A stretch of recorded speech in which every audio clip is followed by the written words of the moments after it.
Hello everyone, नमस्कार दोस्तों। और आज जो है, जैसा कि मैंने पिछले वीडियो में प्रॉमिस किया था कि एमटीएस का मैं क्वेश्चन डिस्कस करवाऊंगा, तो आज मैं एमटीएस का ही क्वेश्चन लेकर के आया हूं जो आपको 2019 में, यानी कि 28/2019 का ये पेपर है। ठीक, यानी कि 2/8 को हुआ था और ये भी फर्स्ट सीटिंग का है। और भी काफ़ी सारे क्वेश्चन हैं, तो ये फर्स्ट सीटिंग का है जो हुआ था।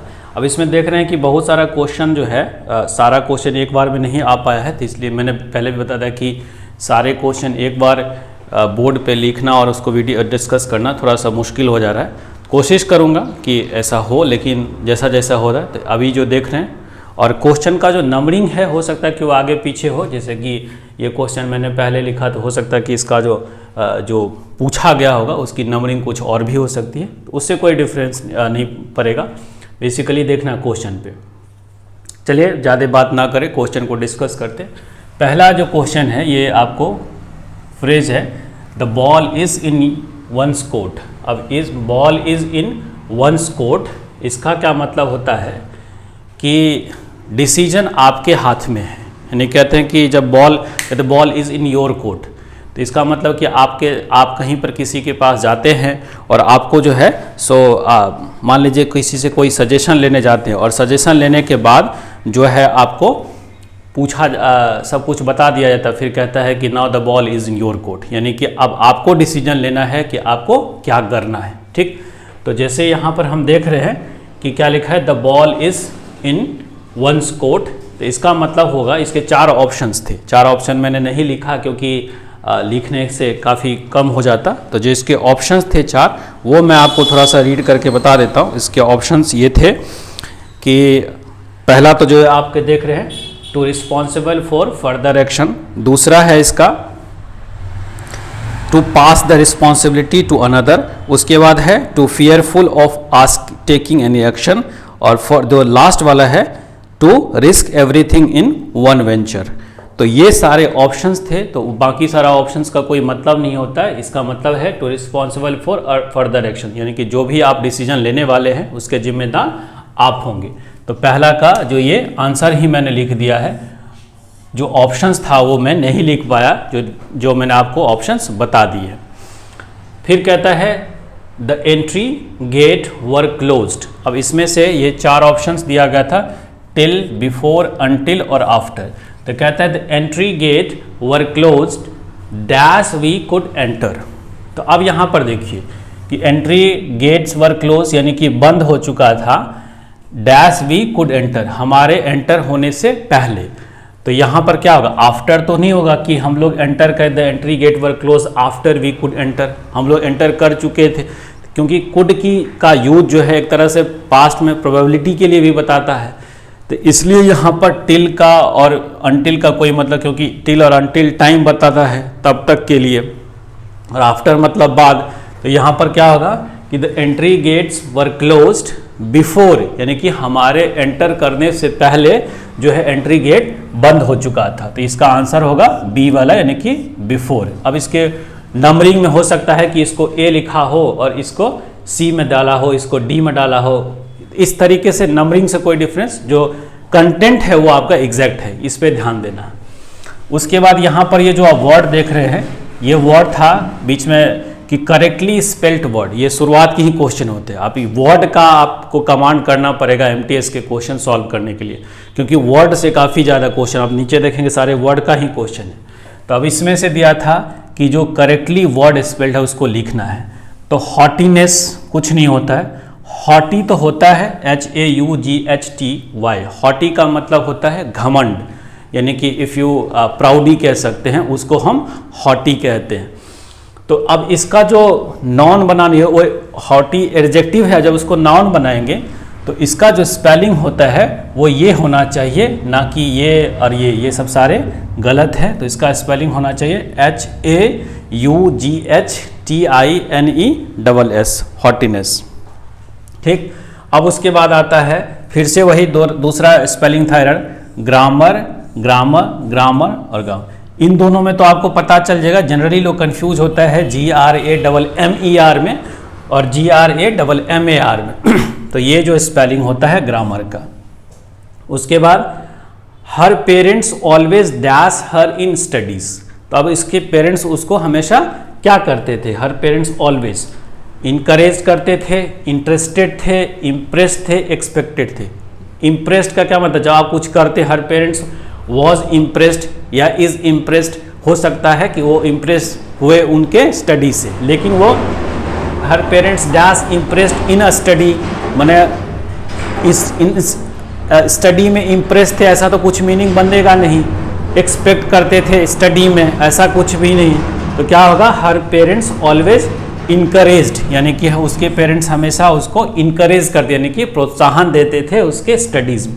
तो ये आपका जो है आंसर होगा। और सारे जो है आपका पास्ट में दिया गया है, तो उस लिहाज से भी वही बनने वाला है। उसके बाद हम एंटोनिम्स ढूंढना है, यानी कि अपोजिट वर्ड। तो इसलिए मैंने कहा ना कि वर्ड का काफ़ी यूज है। Antonyms of fertile.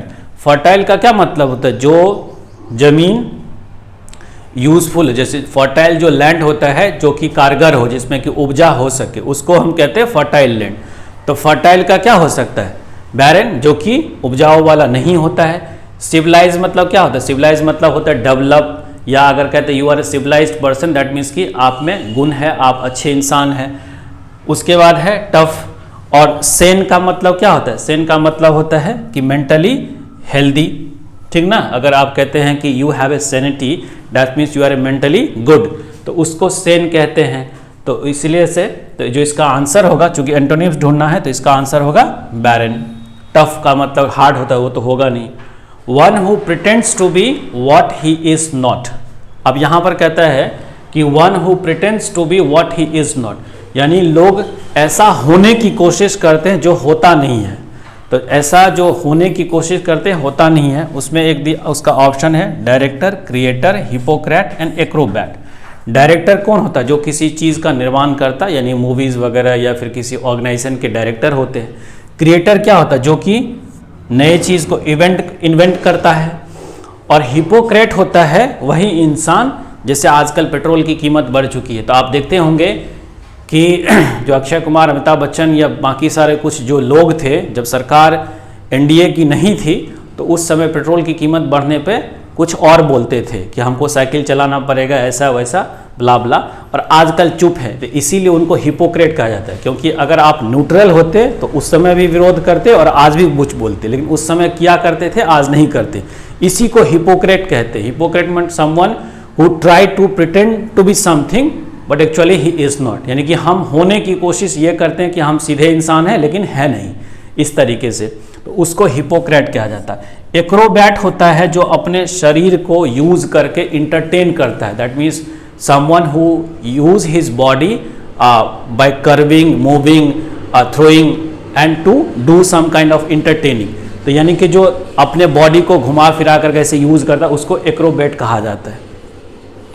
नेक्स्ट है एंटोनिम्स ऑफ एक्यूट। अब एक्यूट का मतलब आप तो पहले भी सुने होंगे कि एक्यूट का मतलब क्या होता है। एक्यूट जो होता है वह आपका एक्यूट एंगल पढ़े होंगे, यानी कि लेस देन 90 डिग्री, और ऑब्ट्यूस मतलब मोर देन 90 डिग्री। तो एक्यूट का मतलब क्या है? एक्सट्रीम, ठीक ना। तो अब इसका हमको एंटोनिम्स ढूंढना। यहाँ पर है डार्क, क्लेवर, ग्रेव और ब्लंट।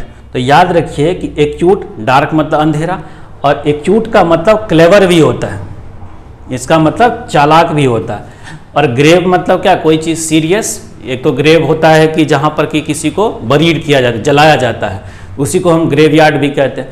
और ब्लंट का मतलब क्या? रफ। अगर कोई चाकू तेज नहीं है तो उसको ब्लंट कहता है। और अगर कोई इंसान आपके तेज नहीं है दिमाग से, तो उसी को भी ब्लंट कहा जाता है। तो अब क्या होगा? एक्यूट एंटोनिम्स ढूंढना है, तो इसका जो आंसर होगा वो ब्लंट होगा।